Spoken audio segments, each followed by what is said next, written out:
Prepare these items.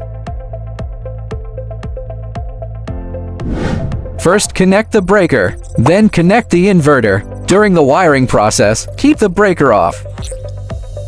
Connect the PV interface. Pay attention to the positive and negative poles. The red wire is connected to the positive electrode, and the black wire is connected to the negative electrode.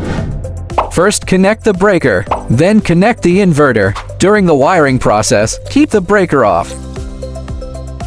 Connect load interface. Connect each wire in sequence: live wire and neutral wire. First, connect the breaker, then connect the inverter. During the wiring process, keep the breaker off. Connect grid interface. Connect each wire in sequence: live wire, neutral wire, and ground wire.